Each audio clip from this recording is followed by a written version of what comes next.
사랑하는 나눔가족 여러분, 반갑습니다. 말씀으로 시작하는 토요일 아침입니다. 오늘 말씀은 금송아지 사건의 연속 보도가 이어지고 있습니다. 시내산에서 하나님을 뵙고 하산하는 모세는 금송아지를 만들어 광란의 축제를 벌이는 현장을 목격하자 크게 분노합니다. 하산하는 모세의 손에는 하나님께서 직접 글자를 새겨주신 두 돌판인 증거판이 들려져 있었습니다.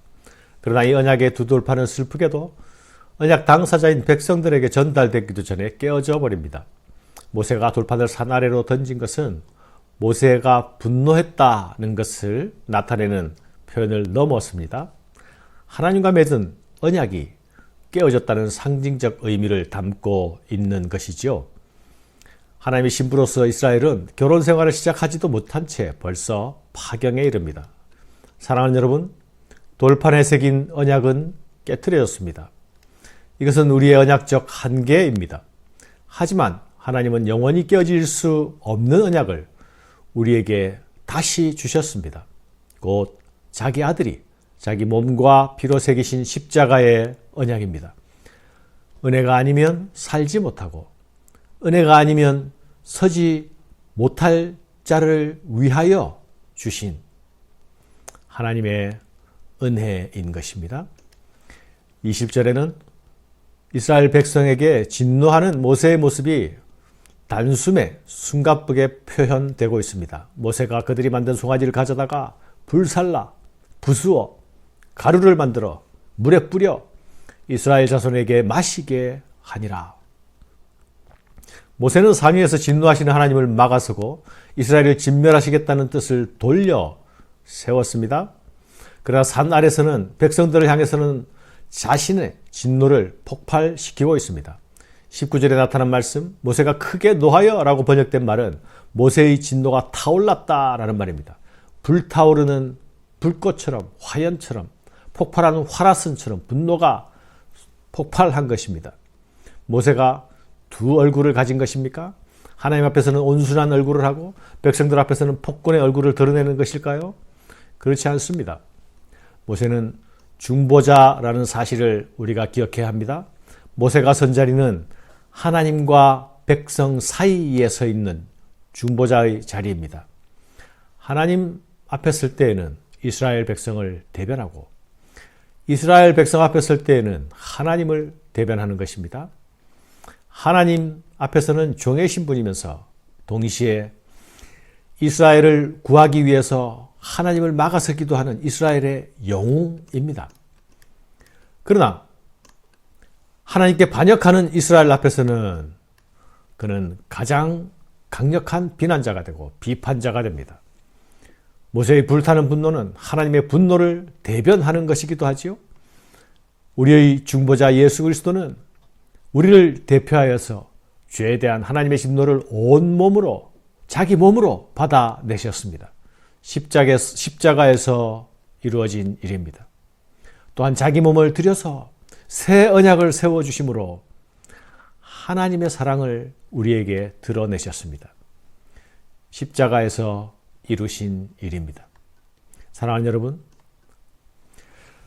도대체 금송아지 사건과 같은 이런 일이 어떻게 일어나게 되었는가를 질책하며 묻는 모세의 질문에 답하는 아론의 대답을 보면 참 씁쓸하기 그지없습니다. 모세가 아론에게 이르되 이 백성이 당신에게 어떻게 하였기에 당신이 그들을 큰 죄에 빠지게 하였느냐. 아론이 이르되 내 주여 노하지 마옵소서.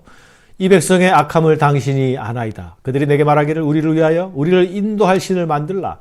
이 모세 곧 우리를 애굽 땅에서 인도하여 낸 사람은 어찌 되었는지 알 수 없노라 하기에 내가 그들에게 이르기를 금이 있는 자는 빼내라 한즉 그들이 그것을 내게로 가져왔기로 내가 불에 던졌더니 이 송아지가 나왔나이다. 이 중차대한 사건에 가장 큰 책임을 져야 할 사람, 가장 대표적인 책임을 져야 할 사람의 대답이 이 백성은 원래 악하다입니다. 자신의 손으로 금송아지를 만들어 놓고서 하는 말이 금을 불에 던졌더니 송아지가 나왔습니다. 고 말합니다. 자신은 아무 책임도 지지 않습니다. 모든 문제를 백성에게 돌립니다. 오직 자신을 변호하고 보호하는 데만 관심이 있습니다. 그런데 여러분, 이 모습은 기시감이 있지 않습니까? 바로 에덴에서 실패한 아담과 하와가 보여주던 바로 그 모습이죠. 아론의 모습이 참으로 씁쓸하게 느껴지는 것은 또한 이 아론의 모습에서 나의 슬픈 자화상을 확인하게 되기 때문입니다. 사랑하는 여러분, 모세와 아론은 형제요, 함께 동역자로 부름을 받은 사람이 아닙니까? 그런데 두 사람이 너무 다릅니다. 너무 대조적입니다. 한 사람은 자신이 잘못한 것이 아닌데도 백성들을 위해서 목숨 걸고 하나님의 진노를 막았습니다. 다른 한 사람은 명백히 자신이 범한 잘못인데도 불구하고 책임은 고사하고 모든 것들을 백성에게 미룹니다.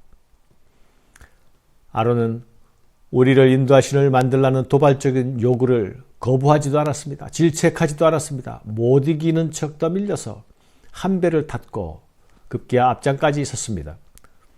그러나 지금 진노하는 모세 앞에서는 자신을 변호하기에 급급합니다. 이 모세와 아론의 두 대조를 가지고 진정한 지도자가 어떤 지도자인가, 또 바람직한 리더십은 어떤 리더십인가를 말할 수도 있을 것입니다. 물론 그런 적용도 가능하리라 봅니다. 그러나 우리가 이 대조에서 반드시 질문하고 놓치지 말고 읽어내야 하는 것이 있습니다. 그것이 무엇입니까? 누가 참 중보자인가? 라는 것입니다. 사랑하는 여러분, 우리는 하나님 앞에서 어떤 모습으로 지금 서 있을까요? 열심히 자기 변호를 하는 아론의 얼굴로 서 있을까요?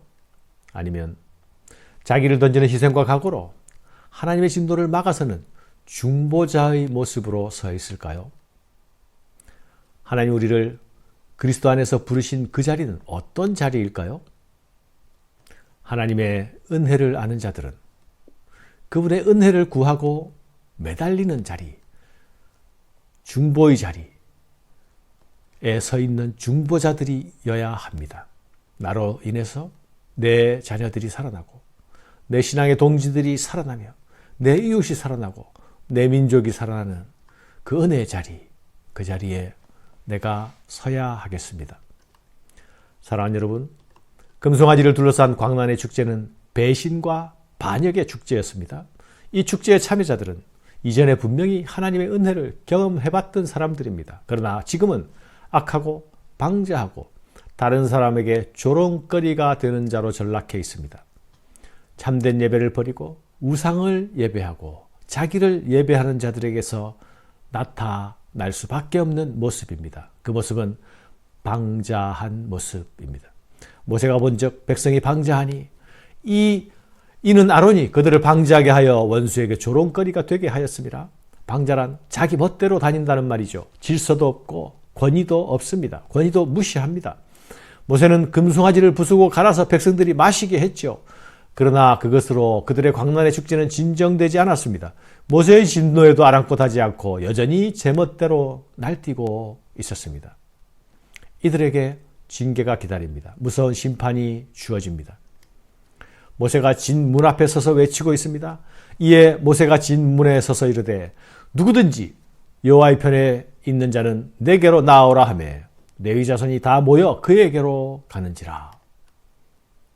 하나님의 편으로 나온 레위 자손들의 칼에 3,000명의 목숨이 죽음을 당합니다.